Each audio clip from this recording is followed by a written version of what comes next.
नमस्कार मंडळी. चला तर आज आपण उकडीचे सुबक, सुंदर तसेच लोण्यासारखे मऊ, लुसलुशीत, कळीदार उकडीचे मोदक कसे बनवायचे ते पाहणार आहोत. तसेच कळ्या कशा पाडायच्या. तुम्हाला जर अजिबातच उकडीच्या मोदकाला कळ्या पाडता येत नसतील तर त्याची सुद्धा मी सोपी ट्रिक या व्हिडिओमध्ये सांगितलेली आहे. तसेच सगळे मोदकाचे सिक्रेट तुम्हाला या व्हिडिओमध्ये मी सांगितलेले आहेत. त्यामुळे रेसिपी अगदी शेवटपर्यंत पहा. चॅनलवरती नवीन असाल तर व्हिडिओला लाईक आणि चॅनलला नक्की सबस्क्राईब करा, कारण अशा सिंपल भाषेत आपल्या संपूर्ण रेसिपी तुम्हाला पाहायला मिळणार आहेत. कारण आपल्या चॅनलवरती जेवढ्या काही रेसिपी आहेत अगदी पारंपरिक आणि सिंपल पद्धतीने आहेत. तर इथे मस्त कळीदार तसाच टच्च भरलेलं सारण आणि रसरशीत सारण. तर हा मोदक खरंच खायला खूप सुरेख लागतो. तर मोदकाची सर्वात पहिले आपल्याला उकड काढायची. त्यासाठी गॅसवरती एक पातेलं ठेवलेलं आहे. त्यामध्ये मोजून 1 कप पाणी घातलं, चवीप्रमाणे मीठ आणि 1 चमचा इथे आपल्याला तूप घालायचं आहे. इथे तुम्ही वितळवलेलं तूप घातलं तरीसुद्धा चालेल. तर इथे मी 1 चमचा वितळवलेलं तूप असेल इतकं इथे घालून घेतलं. त्यानंतर 2 चमचे यामध्ये दूध घालून घ्यायचं आहे. दुधामुळे मऊसूत आणि पांढरी शुभ्र उकड तयार होते. त्यानंतर ज्या कपाने आपण पाणी घेतलं त्याच कपाने हलक्या हाताने दाबून 1 कप तांदळाची पिठी या पिठामध्ये घालून घ्यायची आहे. आता आपल्याला गॅस बंद करायचा आणि ही सर्व पिठी या उकळत्या पाण्यामध्ये सर्व मिक्स करून घ्यायची आहे. आपल्याला लक्षात ठेवा, आपल्याला ही पिठी जी आहे ती अजिबात कोरडी ठेवायची नाही. ही गोष्ट खरंच खूप महत्त्वाची आहे. ही टिप्स समजा हवं तर, पण व्यवस्थित आपल्याला इथे ही तांदळाची पिठी एकसारखी उकळवलेल्या पाण्यामध्ये मिक्स करून घ्यायची आहे. आणि लक्षात ठेवा, गॅस आपण इथे बंद केलेला आहे. आता मी ही पिठी सगळी यामध्ये व्यवस्थित अशी मिक्स करून घेतलेली आहे. जे काही आपल्या झाऱ्या चमच्याला लागलेलं असेल ते त्यामध्ये काढून टाकायचे आहे आणि झाकण ठेवून 10 मिनिटासाठी ही उकड आपल्याला वाफवून घ्यायची आहे. तर आपण गॅस बंद केला होता, पण जी काही वाफ असते त्याने आपली उकड छान बसते. तर आता उकड तयार होते तोपर्यंत इकडे लागणारं मोदकाचं सारण तयार करूया. त्यासाठी कढईमध्ये 1 चमचा तूप घातलं, त्यावरती किसून घेतलेलं 1 वाटी खोबरं. 1 वाटी खोबऱ्यासाठी अर्धी वाटी गूळ अगदी अचूक प्रमाण आहे. मोदकाच्या गोडीसाठी एवढ्या प्रमाणात आपल्याला गूळ इथे घालायचा आहे. साखरेचं प्रमाण यापेक्षा थोडं कमी घ्यायचं आहे. त्यानंतर आपल्याला आता हा गूळ पूर्ण मेल्ट होईपर्यंत या खोबऱ्यामध्ये परतवून घ्यायचा आहे. लक्षात ठेवा, खोबरं सुकं असल्यामुळे जास्त वेळासाठी हे सारण परतवायचं नाही. तुम्ही जर या ठिकाणी ओल्या नारळाचा वापर करत असाल तर जास्त वेळ तुम्हाला हे सारण परतवायचं आहे. पण जर तुम्ही अशा पद्धतीने सुक्या खोबऱ्याचा वापर करत असाल तर अगदी 2 मिनिटांमध्ये हे सारण तयार होतं. तर रसरशीत सारण आपलं तयार झालेलं आहे. गूळ फक्त आपण यामध्ये मेल्ट करून घेतला. गूळ जास्त वेळासाठी शिजवल्यास कडक होऊ शकतं. आता सारण जोपर्यंत थंड होत आहे तोपर्यंत इकडे आपली उकड आपल्याला मळून घ्यायची आहे. तर 10 मिनिटे आपण उकड झाकून ठेवली होती. तुम्ही पाहू शकता तरीसुद्धा आपली उकड छान अशी गरम आहे आणि एकसारखी उकड ओली झालेली आहे. तुम्हाला व्हिडिओमध्ये दिसतच असेल. कुठेही तुम्हाला ताटात टाकल्यानंतर आपली उकड कुठेही कोरडी नाही आहे. एकसारखी उकड झालेली आहे. यामुळे काय होतं, मोदक उघडायला सुद्धा सुरेख जमतात. त्याचबरोबर मोदक अगदी लोण्यासारखे होतात. त्यामुळे उकड काढताना छोट्या टिप्स जर तुम्ही फॉलो केल्या तर तुमचेसुद्धा आकर्षक लोण्यासारखे मोदक तयार होतील आणि उकडही तशीच तयार होते जर ह्या टिप्स तुम्ही फॉलो केल्या. आता इथे आपल्याला कमीत कमी 7 मिनिटासाठी हे पीठ जे आहे ते चांगलं मळून घ्यायचं आहे. थोडंफार हाताला लागत असेल तर थोडंसं तुपाचं हाताला मोहन लावायचं आहे. नसेल चिटकत, जोपर्यंत चिटकत नाही तोपर्यंत हे पीठ चांगलं आपल्याला मळून घ्यायचं आहे. एकदम लोण्यासारखा हा गोळा मळून घ्यायचा. तर पहा, इथे मी हे पीठ जे आहे ना व्यवस्थित मळून घेणार आहे. तर आपल्याला हे ताटावरती रगडून आपल्या हाताच्या तळव्याने हे पीठ चांगलं मळून घ्यायचं आहे. हाताच्या तळव्याने पीठ जर मळलं ना तर पटकन मऊ होतं. तसंच मळण्यासाठी जास्त वेळसुद्धा लागत नाही. तर त्यामुळे हाताच्या तळव्याने हे पीठ मी छान असं मळून घेणार आहे. इथे मला थोडंसं हाताला चिटकत होतं, त्यानंतर मी थोडंसं तूप लावलेलं आहे. खाली आपल्याला ताटाला सुद्धा थोडंसं तूप लावून घ्यायचं, कारण तांदळाचं पीठ चिकट असल्यामुळे ताटाला सुद्धा ते बऱ्यापैकी खाली चिटकत आहे. तर छान अशी मऊसूत अशी उकड मी आता इथे मळून घेणार आहे. तर उकड मळताना संपूर्णच तुम्हाला दाखवण्याचं कारण काही जण पटकन उकड मळून लगेच थोडा मऊ गोळा वाटला की लगेच ठेवतात आणि त्यामुळे उकडीचे मोदक नंतर वाफवताना ते फाटतात.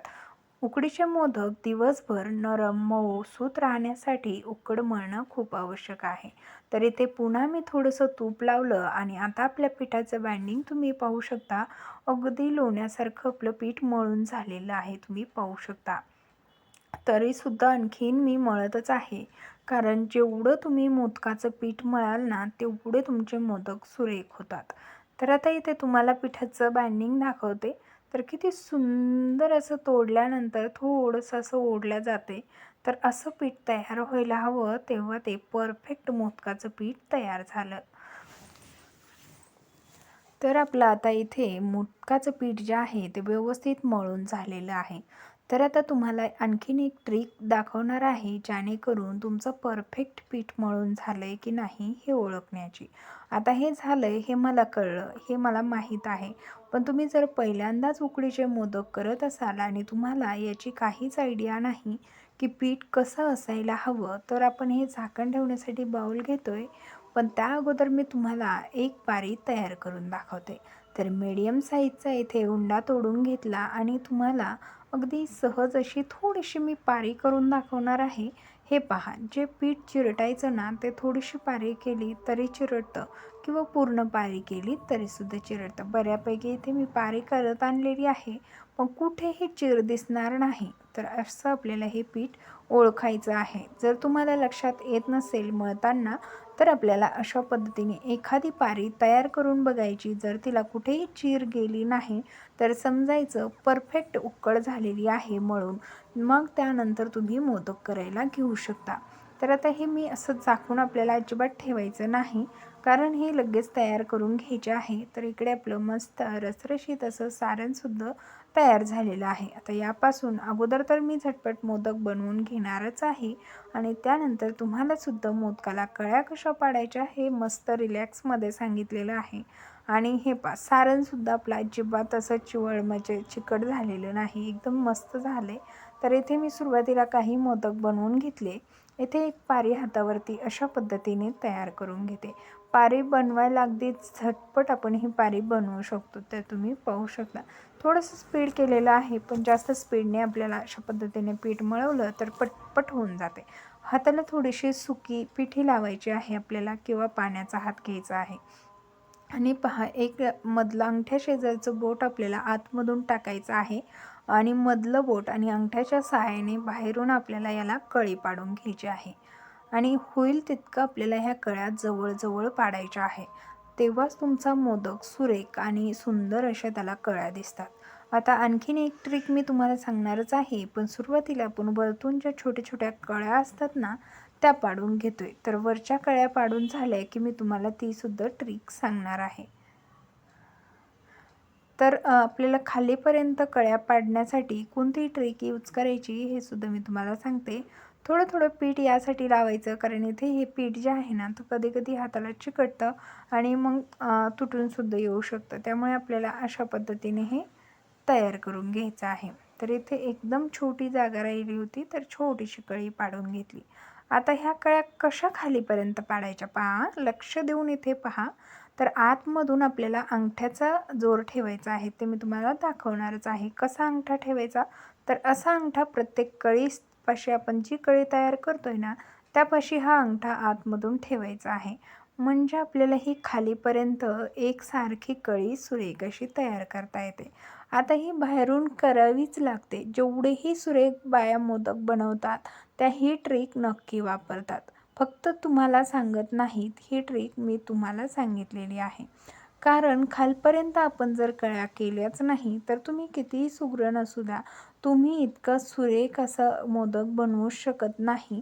तर आपल्याला इथे थोडंसं आपलं म्हणजे कढी पाडताना थोडंसं मोदकाचं पीठ तिथे पातळ झालं होतं, तर तिथे तुम्ही आतमधून पीठ लावून घेऊ शकता. तर आता इथे पहा मस्त अशा कळ्या पाडून घेतलेल्या आहे मी. आता तुम्हाला तो सुद्धा मोदक बनवला, पण आता दुसरा एक मोदक तुम्हाला दाखवते. तर पहा अशा पद्धतीने याला सुद्धा आपल्याला कळ्या पाडून घ्यायच्या आहे. तर तो थोडासा फाटला होता, त्यामुळे तो स्किप केला. आता म्हटलं हा दाखवते. फाटला म्हणजे फार नाही, पण म्हटलं चला दुसराच मोदक यांना भरवताना दाखवूया. तर याला सुद्धा खालीपर्यंत कळ्या पाडून घेतल्या, म्हणजे छान अशी याला काढायची वाटी तयार होते आपली. आता यामध्ये भरगच्च सारण भरायचं आहे.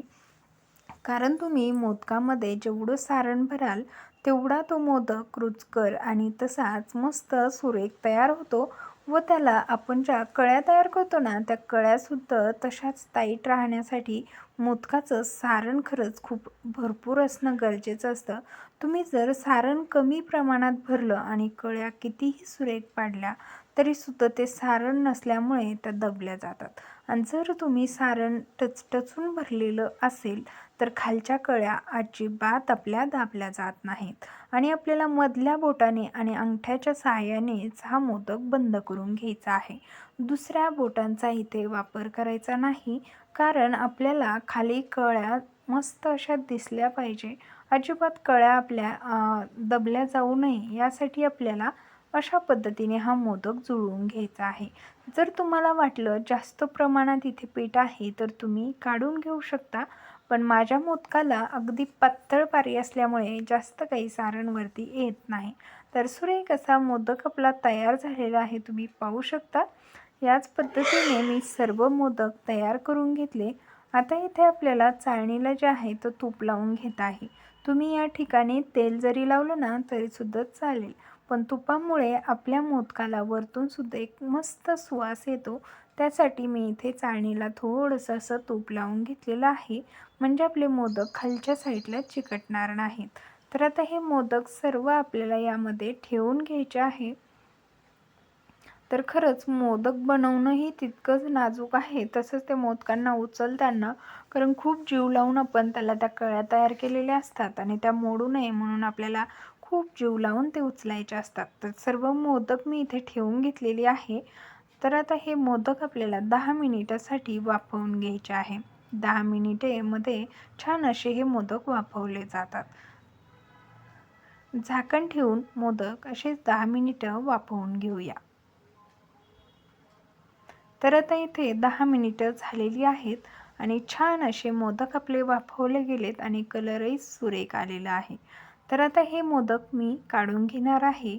आता जास्त वेळासाठी आपल्याला हे ताटात ठेवायचे नाही, या ताटलीत ठेवायचे नाही सॉरी, कारण ते मग थंड झाल्यानंतर खाली चिकटतात. आता हे मोदक आपण एखाद्या डिशमध्ये काढून घेणार आहोत आणि मस्त असे सर्व करा. तूप टाका आणि खा. खरंच खूप सुरेख झालेले आहेत. माझीच दृष्ट लागते की काय असे मोदक झालेले आहेत. आता हे बाप्पांसाठी असे सुरेख मोदक तुम्ही सुद्धा बनवू शकता. खरंच खूप सुंदर झालेत की नाही कमेंट करून नक्की सांगा.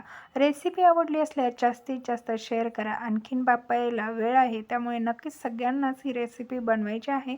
त्यामुळे तुमच्या परिवारासोबत इतक्या सिंपल पद्धतीचा मोदक नक्की शेअर करा.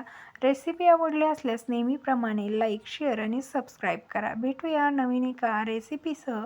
तोपर्यंत तुम्ही सुद्धा असा रसरशीत मोदक बनवा आणि तुमचा मोदक कसा झालता कमेंट करून नक्की सांगा. धन्यवाद.